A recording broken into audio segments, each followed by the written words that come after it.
Are you looking for ready for occupancy housing lot in Silang Residences that is very near to New Valley, no? This corner housing lot is sitting in a 223 square meter lot area and approximately 300 square meter floor area. It has a deep pool, no? Meron tayong dalawang carport dito at meron tayong 3 bedrooms. So tara, pasukin natin tong bahay na to. So our house tour will start here sa ating labas, no? As we can see guys, this housing lot is a corner housing lot. So napakalawak ng pinaka-frontage natin dito sa area and dito sa area dito. Mamaya papasok tayo, papakita natin yung gilid niya. But this time guys, pakita ko muna yung sa carport.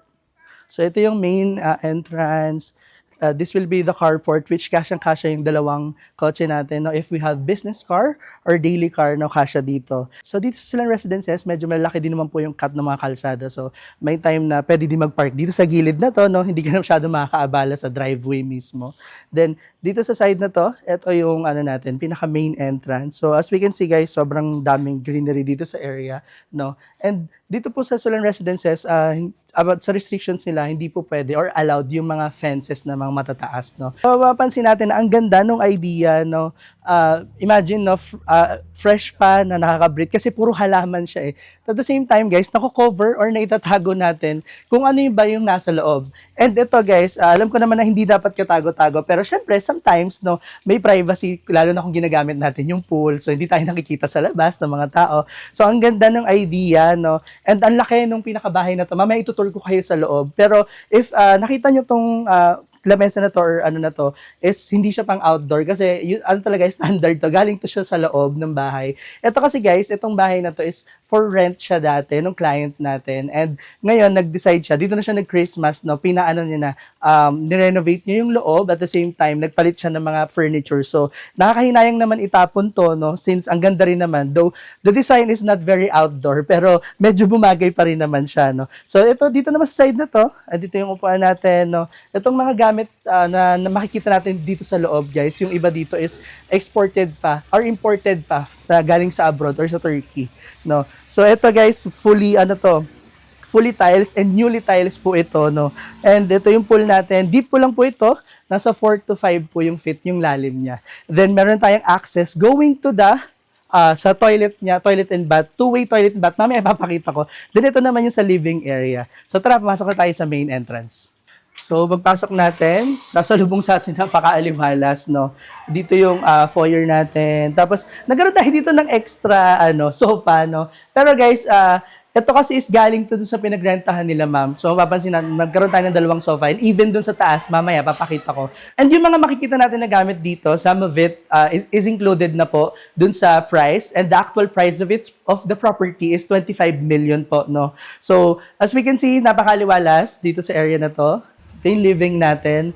So, nagkaroon pa tayo dito ng high ceiling.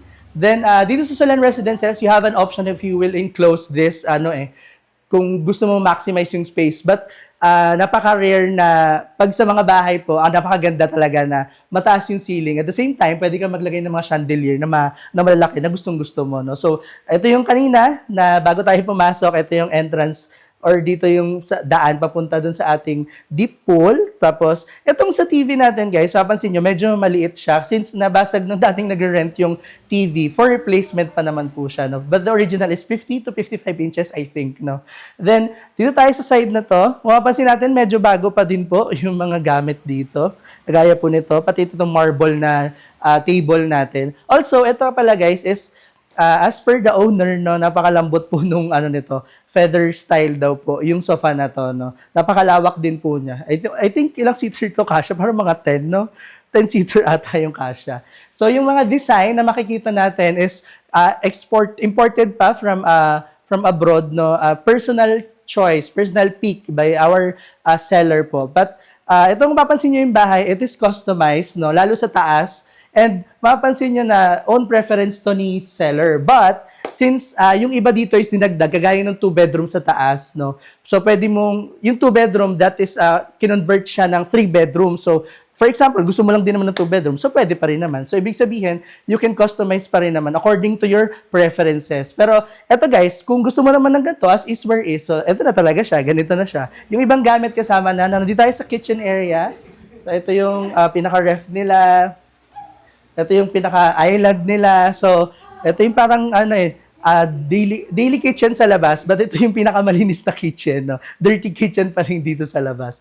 So, dito sa side na to, ito yung access natin going to the car garage at play area. Supposedly, it is a kwarto po ng angels eh. Pero since pansamantala, no, ito muna yung play area, then may two-way po na access going to the toilet and bath. So ito kanina yung two-way. Ito yung two-way papunta sa Angels Room Playroom, no? Ito naman yung toilet and bath dito. Then, paglabas natin dito, it will lead you to the deep pool and the office or gym area. So, ang galing, kapag may mga bisita ka na magsiswimming dito, hindi na pupunta ng living area para mag-toilet, no? Dito na. So, kung mga basa sila, given, no? Kasi pwede sila magbasa dito. Pero doon, malinis pa rin, no? Considered pa rin na malinis dun sa living area. So, ang ganda ng idea. And, ang napansin ko dito sa bahay na to, guys, sobrang maximize ng space niya. Approximately, 300 po yung pinakalaki ng bahay, then 200 naman yung pinakalote. So imagine na maximize niya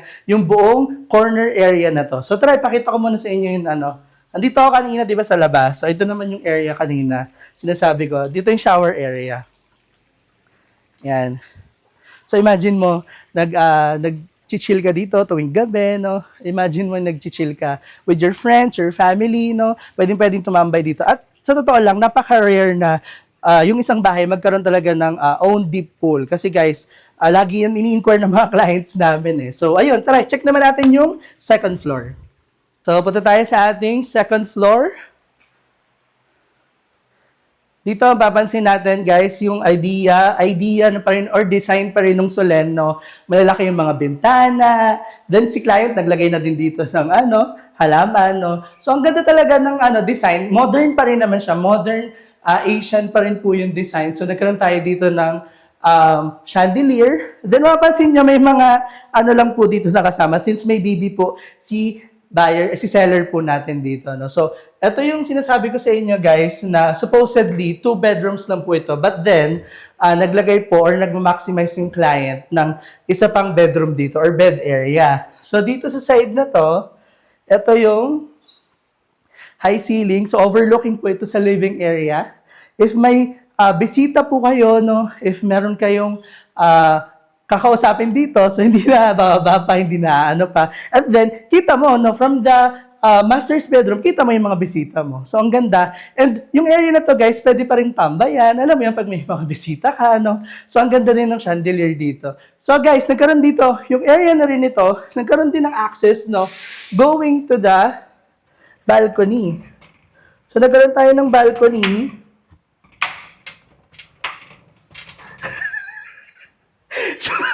Guys, hindi ka mabuksan yung balcony. Pero yung balcony, may view po siya ng mga magsuswimming. Yan. May view po siya ng mga magsuswimming, no? Pero yun yung balcony. Hindi natin papasukin. Magkaroon din tayo dito ng prayer area. Then, yung mga design, as per our client, no, galing pa daw pong ibang bansa. So, i-check naman natin itong pinagawa niya. Ito, kakagawa lang nito. No? Check natin itong na to. Kwarto. So, ito yung kwarto, ito yung setup niya. Then, may access tayo going to our balcony din. So, this is our balcony. Tapos guys, ito yung area ng balcony, no? May access din dito going to the other bed area po or bedroom, no? Doon naman po yung kwarto ng ating mother po, no? So, puntahan na natin ngayon. Puntahan na namin ngayon, guys. Tapos mamaya papakita ko saan ako sa inyo lumabas. So, ito yung area nung another na kwarto na meron din pong built-in cabinets. Meron din pong sariling toilet and bath na ang ganda din po ng space. Ayan.